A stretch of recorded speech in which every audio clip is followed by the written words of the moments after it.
रवि को पुरानी और अनोखी चीजें इकट्ठा करने का बहुत शौक था। एक दिन जब वह शहर के पुराने बाजार में घूम रहा था तो उसे एक अजीब सी दुकान नजर आई। दुकान धूल और जाले से भरी थी, लेकिन वहां रखी चीजें रहस्यमयी और अनोखी लग रही थीं। रवि की नजर एक पुराने आईने पर पड़ी। ये कोई साधारण आईना नहीं था। उसकी सतह पर हल्की हल्की दरारें थीं और उसका फ्रेम सुनहरे रंग का था, जिस पर अजीब से शिलालेख खुदे हुए थे। ये कोई साधारण आईना नहीं है, अचानक एक बुजुर्ग दुकानदार ने कहा। उसकी आवाज धीमी मगर गंभीर थी। ये तुम्हें भविष्य दिखा सकता है, लेकिन हर सच्चाई देखना सही नहीं होता। रवि ने मुस्कुराते हुए कहा, भविष्य दिखाने वाला आईना? कितनी मजेदार बात है। रवि ने आईने को खरीद लिया और उसे लेकर अपने घर चला गया। उस रात रवि ने आईने को अपने कमरे की दीवार पर टांग दिया। जैसे ही वह बिस्तर पर लेटने लगा, उसे हल्की हल्की सरसराहट सुनाई दी। उसने सोचा कि यह उसका भ्रम होगा। अगली सुबह जब रवि ऑफिस जाने के लिए तैयार हो रहा था, उसने आईने में देखा। अचानक आईने की सतह में हल्की लहरें उठने लगीं, जैसे पानी में कोई हलचल हो। फिर उसमें एक दृश्य उभरने लगा।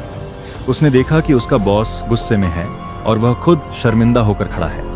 रवि चौंक गया, लेकिन उसने इसे नजरअंदाज किया। लेकिन जब वह ऑफिस पहुंचा तो वही घटना सच हो गई। बॉस ने उसे डांट लगाई और वह शर्मिंदा होकर खड़ा था। अब रवि को यकीन हो गया कि आईना वाकई भविष्य दिखाता है, लेकिन उसकी जिज्ञासा और बढ़ गई। रवि ने आईने में झांकने की आदत बना ली। वह छोटी छोटी चीजें देखने लगा, लॉटरी नंबर, ऑफिस में होने वाली मीटिंग्स, यहां तक कि अपने दोस्तों की बातचीत भी। सब कुछ सच हो रहा था। लेकिन एक रात जब उसने फिर से झांका तो उसे एक अजीब दृश्य दिखा। एक अंधेरा कमरा था। वहां एक आदमी जोर जोर से चीख रहा था। उसके पीछे एक काला साया खड़ा था। रवि का दिल जोरों से धड़कने लगा। ये क्या था? ये किसका भविष्य था? वह परेशान हो गया, लेकिन उसकी जिज्ञासा कम नहीं हुई। अगली रात उसने फिर से झांका। अब वह आदमी और करीब से दिखा। उसकी आंखें डर से भरी थीं और अचानक आईने के अंदर का साया रवि की ओर देखने लगा। रवि घबराकर पीछे हट गया। आईना फिर से सामान्य हो गया। रवि ने उस दुकान के बूढ़े दुकानदार को ढूंढने की कोशिश की, लेकिन जब उसने बाजार के लोगों से पूछा तो किसी ने कहा, वह दुकान तो सालों पहले जलकर खाक हो गई थी। रवि के रोंगटे खड़े हो गए। वह घर भागा और आईने को दीवार से हटाने की कोशिश करने लगा, लेकिन यह दीवार से चिपक चुका था। अगली रात उसने फिर से झांका।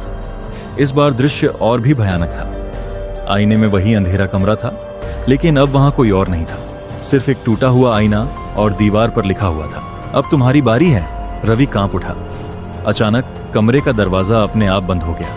रवि भागकर आईने को तोड़ने के लिए एक भारी वस्तु उठाने गया, लेकिन जब वह लौटा तो आईना गायब हो चुका था और आईने की जगह दीवार पर अब उसका ही प्रतिबिंब था।